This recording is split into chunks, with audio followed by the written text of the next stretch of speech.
Eu imagino que muitos dos nossos seguidores eles devem ter uma intersecção e eles devem se conhecer, porque querendo ou não, a gente fala sobre saúde mental. Então assim, mas para quem não te conhece, Simon, te apresenta para eles aí, te apresenta quem é o Simon. Vamos lá. Bom, gente, eu sou... olho para onde mesmo? Aqui, ó. Aqui para o foco. Né? Antes de... Bom, vocês estão vendo aí como é que é, né? Antes de começar, eu não perguntei, então é o foco ali, né? Bom, pessoal, meu nome é Simon, tem 4 anos, né, Léo, que a gente tem o projeto do TDAH pra gente grande. Sou acadêmico de psicologia hoje, fiz psicopedagogia, né? Mas eu nunca imaginei que eu iria cair dentro do ramo da saúde mental, de verdade. Eu sempre tive esse lado mais da comunicação e na minha cabeça, né, cara, eu fui assessor parlamentar, já trabalhei com política, produção de eventos, tudo relacionado mais à comunicação, marketing, essas coisas. Mas acabei caindo na saúde mental por conta do meu histórico de vida. Eu acho que muitas pessoas acabam caindo dentro, né? Por conta, eu percebo na faculdade de psicologia, o que é um perigo, né? Muitas pessoas acham que fazer faculdade de psicologia vão resolver os problemas, né, que elas têm. Essa é a primeira ilusão, que eu acho que quando você entra no curso de graduação, você leva de primeiro, assim, porque não é sobre isso. Exato. E a gente vê muitas pessoas fragilizadas lá dentro por terem essa mentalidade. Não foi comigo assim. Comigo o que aconteceu, Léo, é que eu tive com 19 anos de idade, aí contando já um pouquinho minha história para vocês entenderem, né? Com 19 anos de idade, Léo, eu tive o diagnóstico de TDAH. Só que na época, cara... Isso era que ano mais ou menos? Que ano? Isso era 2012, 2013. Né? É isso? Peraí. É por aí, 2012, 2013. Estou com 30, então isso. E aí, Léo, o que aconteceu é que eu não dei ideia nenhuma. Porque eu fui com algumas queixas no médico neurologista, né? Aí ele fez até que o protocolo certinho, me acompanhou em algumas sessões, chamou familiares, enfim, fez todo um protocolo que não foi aquele de sai com a receita, não, sabe? Perfeito, né? Ele foi, né? Foi show. Isso. E aí ele me deu o diagnóstico de TDAH, cara. Só que eu não levei a sério, porque eu falei assim, eu sempre fui uma pessoa que tive boas notas, né? Era considerado um CDF, que não tirava as melhores notas porque faltava se esforçar mais, sabe? Faltava se dedicar um pouco mais. Minha mãe era chamada no colégio porque eu falava muito alto, né? Eu tinha dificuldade de prestar atenção na aula, mas eu era esforçado, mas eu podia me dedicar ainda mais. Essa era a frase de sempre. Só que o que acontece é que quando eu saí do ensino médio para entrar na faculdade, eu tinha passado na época em 12 universidades públicas. Então, assim, uma pessoa que passou em 12 universidades públicas, estava cursando engenharia mecatrônica numa federal, né? Eu falei, cara, pelo amor de Deus, eu não tenho TDAH. Não tenho TDAH. Só que eu aproveitei o diagnóstico para conseguir a Ritalina, para conseguir o medicamento. Eu falo bem a verdade. E é até importante porque eu acho que vale a pena a gente pontuar, e a gente vai ver, por exemplo, em outros países, como por exemplo Estados Unidos, como o uso de estimulantes tem sido utilizado como estimulante cognitivo, doping cognitivo mesmo, né? Nas universidades, o pessoal usa lá como doping, tranquilamente. Enfim, então eu falei, bom, eu vou aproveitar, porque eu vou ter um medicamento, o acesso ao medicamento, né? Porque quando você tem um diagnóstico, você tem acesso, né? E o diagnóstico te dá acesso ao medicamento. Então, eu tive o acesso ao medicamento e eu usava em época de prova, você imagina, tempo integral, de manhã, à tarde, à noite, e eu tomava Ritalina. A grande verdade é que eu fiquei 2 anos no curso de graduação, nunca saí do primeiro semestre, não deu certo. E eu tomava aquilo lá, passava as semanas. E aí minha vida ela foi se desenrolando, Léo. Primeira graduação abandonei, depois eu entrei numa outra graduação de engenharia, abandonei, entrei num curso de relações públicas, que era o que eu queria mesmo, gosto demais da área de relações públicas, era apaixonado pelo que fazia, mas olha que interessante, passei em 2º lugar na Universidade Estadual de Londrina e não consegui também me formar em relações públicas, porque eu agarrava em determinadas matérias que, que eu tinha que ler determinadas coisas de 1800, eu não sei quanto. Eu falava, cara, mas por relações públicas eu não preciso disso aqui. E eu não conseguia, de verdade, andar naquilo. Eu lembro que teve um professor que eu fiquei 3 anos, cara, agarrado na matéria dele. Sim, mas eu imagino quão frustrante devia ser pra ti, né, cara? Exato. E aí, Léo, larguei mais um curso de graduação, então foram 3 cursos de graduação. Aí o histórico, né? Não parava no emprego. Minha carteira assinada, se você pegar minha carteira assinada, 45 dias no máximo que eu ficava no trabalho. Era o período de experiência. E por quê? Porque eu falava alto, eu andava para um lado para o outro, eu não conseguia me manter de 8 às 18 horas num trabalho formal, sabe? Aquela coisa quadrada, era insuportável para mim. Eu era uma pessoa muito difícil de se lidar. A real é que quando você tem um transtorno, você não faz ideia que você tem um transtorno, você se torna uma pessoa muito difícil das pessoas conviverem. Até porque, de novo, tu vai estar tendo efeitos da sintomatologia e tu vai estar vendo de uma maneira muito ego-sintônica. Tu é aquilo, né? Porque tu tá vivenciando aquilo e tu não consegue separar o sintoma de quem tu é. Perfeito. Exatamente. Eu era aquilo, né? E eu tinha muita dificuldade, enfim. O que aconteceu, e aí a única parte da minha vida que começou que eu fluía foi quando eu comecei a trabalhar com eventos, né? Só que olha a rotina de evento. Eu trabalhava de madrugada, bebidas, drogas, e eu tive acesso a esse mundo. Então, resumindo a história para você, né? O que aconteceu com o Simon, Léo, é que o Simon, ele era uma pessoa que ele desenvolveu, você imagina, eu cheguei aos meus 25 anos de idade, 24 para 25 anos de idade, a pessoa que tinha todo o potencial do mundo, e aqui está uma frase que me carrega no resto da vida, porque me carregava um eterno potencial desperdiçado. Eu imagino, de novo, e a carga emocional dessa frase que vai carregando em cima de ti. Exato. Eu sou só a promessa. Eu sou aquela eterna promessa que não deu certo. A promessa que vai entrar na faculdade e vai ser o primeiro dos irmãos que entrou numa universidade e não se formou. Poxa vida, a promessa que era um cara inteligente, que consegue fazer isso e aquilo e não deu sequência. A promessa do menino que começa tudo e larga tudo, abandona tudo. Poxa, eterna promessa que não deu certo pra nada. E aqueles relacionamentos não davam certo. Tinha muitas dificuldades em relacionamentos interpessoais. Saindo dos empregos, abandonando faculdade. Tudo que eu começava, eu não conseguia dar sequência. E eu falei assim, bom, pelo amor de Deus, eu olho para as pessoas conseguem se formar, as pessoas conseguem começar, continuar, terminar projetos, as pessoas conseguem desenvolver relacionamentos saudáveis. Puxa vida, se eu olho para as pessoas e eu olho para mim, e eu não pareço com o que acontece na vida daquelas pessoas, o errado, o ET sou eu. Né? E eu já imagino essa sensação até de isolamento, né? Perfeito. Realmente de uma alienação, de tu tá ali, tudo isso acontecendo e ao mesmo tempo se perguntando o que eu estou fazendo de errado, né? E parece que vai muito para essa questão, qual é o comportamento que eu estou fazendo de errado, quando a gente daí vai, obviamente a gente vai chegar e vai falar do transtorno só, mas não é só comportamental, né? Sim, perfeito. E aí o que aconteceu, Léo, é que eu tive acessos, né? E você imagina, depressão, síndrome do pânico, cara. Eu lembro que uma vez eu estava voltando da campanha política que a gente estava, eu tive a sensação de que eu estava morrendo no carro, com ataque cardíaco no coração, que é o quê? Síndrome do pânico de um ataque que eu estava tendo ali, parando o carro, jogaram água em mim. Eu tinha certeza que eu estava morrendo com 20 e poucos anos de idade de um ataque cardíaco, né? Então, assim... E dependência química, que eu acho que foi eu sofri, né? Todas as maiores comorbidades de um TDAH e de um bipolar que não foi tratado.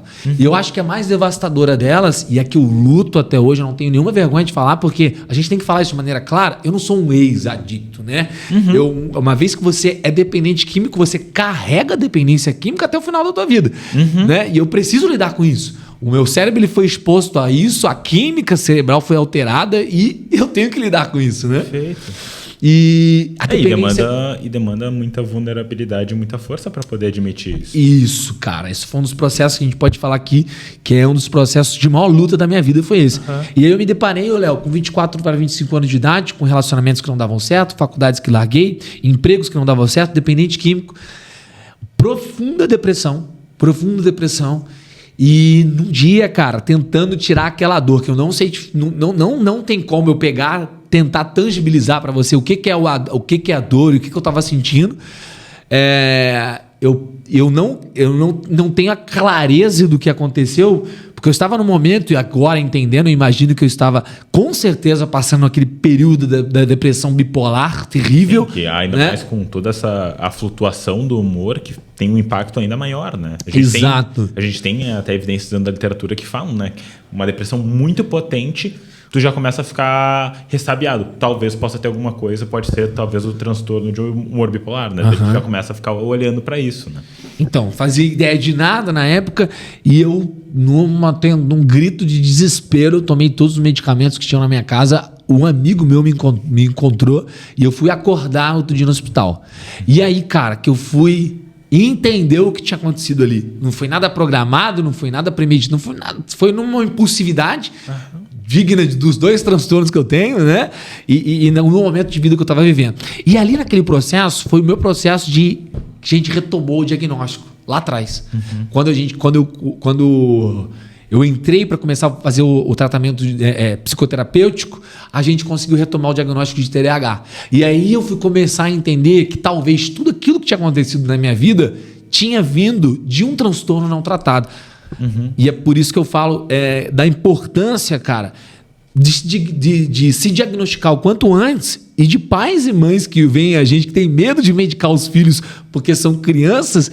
Cara, se você não medica teu filho agora, você não vai evitar que lá na frente ele tome medicamento para depressão, para ansiedade, né?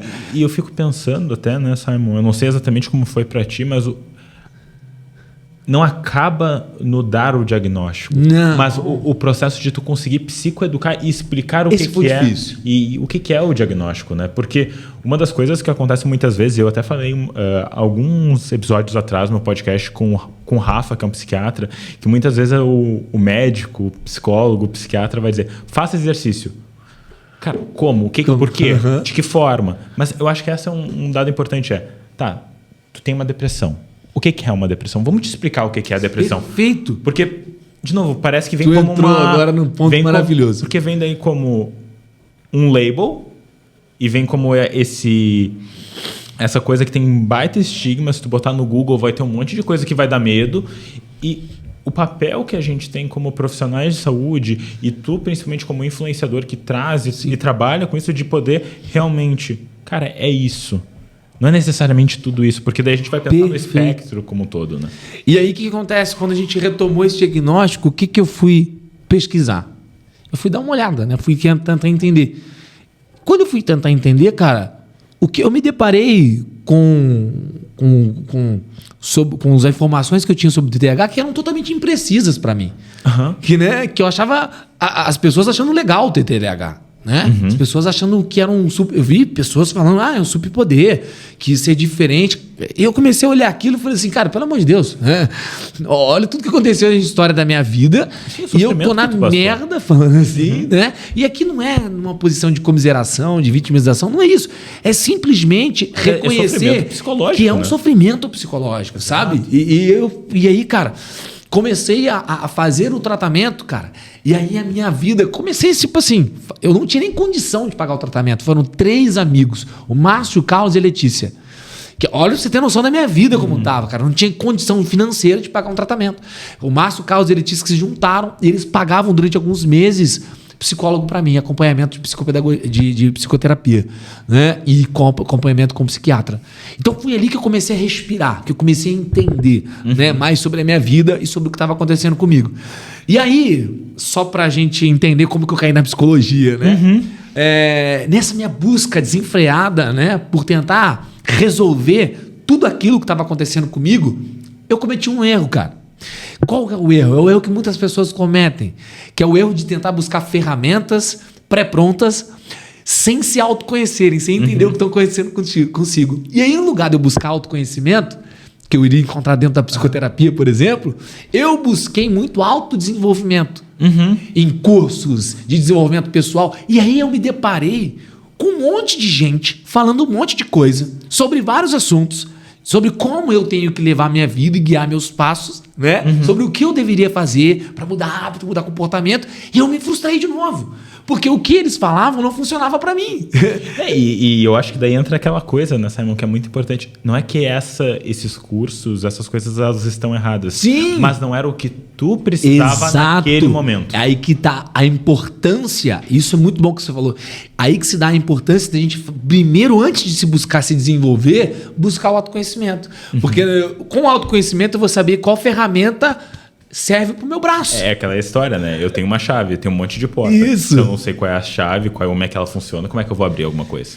E no meio dessa busca inteira, né, eu vi uma necessidade eu vi que não existiam informações sobre TDAH adulto, só para criança. E aí eu vi uma oportunidade, né? Eu falei assim, cara, não existe, né?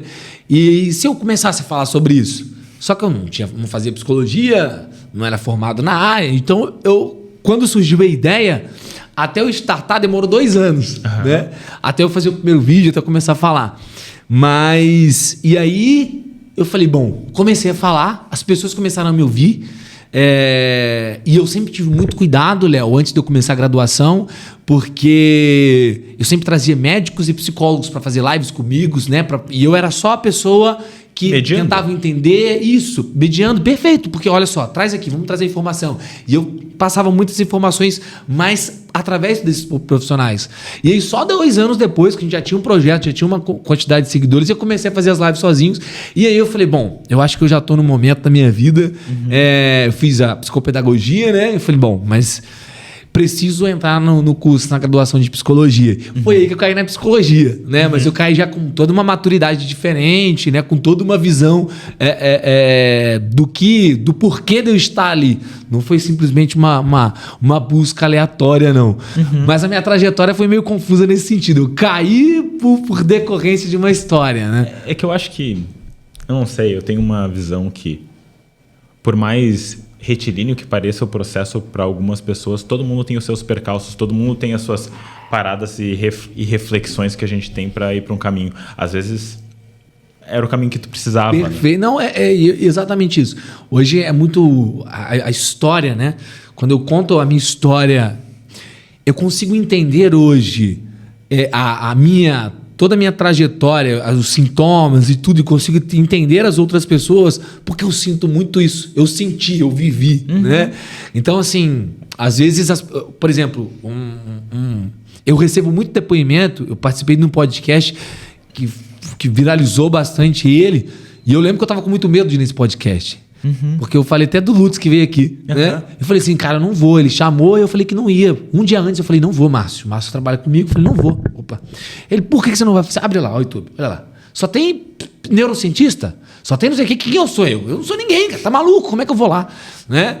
Só que quando você vê os comentários das pessoas, as pessoas falam, cara, tu conseguiu traduzir aquilo que eu não conseguia trazer em palavras sobre o que eu sentia. Então, assim, a vivência, ela acabou me dando essa vantagem para conseguir trazer informação. Eu gosto de falar que eu não sou nem uma pessoa que trabalha que é um profissional de saúde mental. Não, eu sou um comunicador que fala sobre saúde mental. E eu tenho uma coisa que o meu terapeuta ele sempre me falou e ele deu uma palestra um tempo atrás num evento que a gente deu e foi muito interessante, que ele falou assim, quando a gente pensa em influenciadores, normalmente tem uma conotação super negativa isso. Perfeito, hoje eu me orgulho.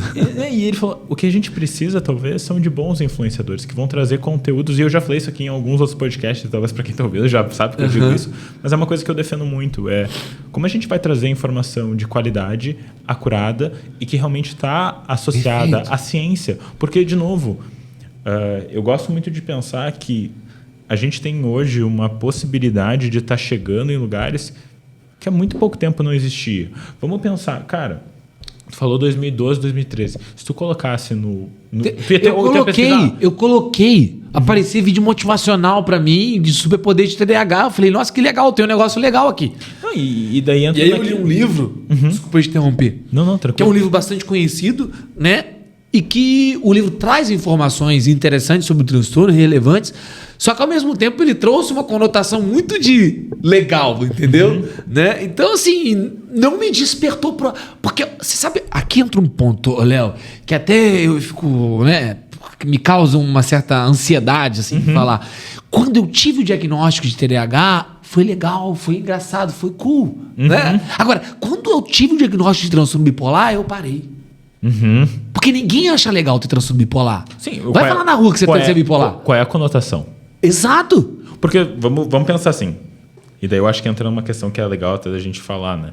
Porque quando a gente pensa no transtorno de déficit de atenção e hiperatividade, a gente pensa, É aquela guria que tava lá na sala que ficava meio viajandão no mundo da lua. Então, todo mundo tem, né? Tá ok. Ou então, são pessoas que sentem mais. Gente, pelo amor de Deus, eu não sei aonde esse povo tira umas definições, ô Léo. Só que como a gente tá mais... De novo, né? Entrando numa coisa muito mais... Como se fosse mais suave. Como se não trouxesse tanto sofrimento quanto outros transtornos Exato, não traz e é um superpoder. É uma Ferrari... Eu não aguento essa colocação, desculpa. Eu não consigo aceitar essa colocação. Você é uma Ferrari super potente. Gente, pera lá. Nós estamos falando de um transtorno. Eles querem pegar um pensamento acelerado, hiperestimulado e comparar uma Ferrari, mas não faz um sentido para mim, né? Por isso que eu gosto, e a gente vai falar do que é realmente o TDAH. Cara, porque de Ferrari não tem nada. Né? Na realidade, não tem nada de Ferrari. E quando você pensa numa Ferrari, o que você pensa? Superpotência. Uhum. Agora, quando falaram que eu era bipolar, cara, me doeu. Eu fiquei preocupado. Eu fui levar o tratamento a sério. Agora, TDAH não. Sim. Então, é muito importante a gente falar sério sobre o que é o transtorno e não romantizar como um superpoder, como é legal, tá? Porque Michael Phelps tem TDAH. Gente, ele tem... E aí as pessoas associam o fato dele ter não sei quantas medalhas olímpicas com o fato dele ter TDAH. Não, cara, não tem nada a ver. Ele tem as medalhas olímpicas dele lá, né? Porque ele teve que superar o fato de ter um transtorno. E uma coisa, correlação não é causa. A gente começa por aí, correlação não é causa. E daí quando a gente vai pensar, tem o Michael Phelps, tem a Simone Biles, não sei mais quem...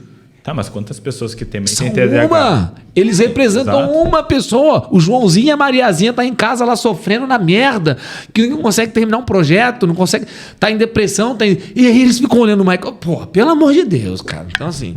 E eu acho que daí entra nisso, né? De como às vezes isso entrou, e eu acho que tem uma questão até dos últimos tempos, assim, de como foi visto como algo com menor potencial de prejuízo. E daí, na medida que a gente que voltou a estar mais na mídia, realmente, TDAH. Voltou. Eu acho que a gente consegue também fazer um reenquadramento e poder falar o que realmente é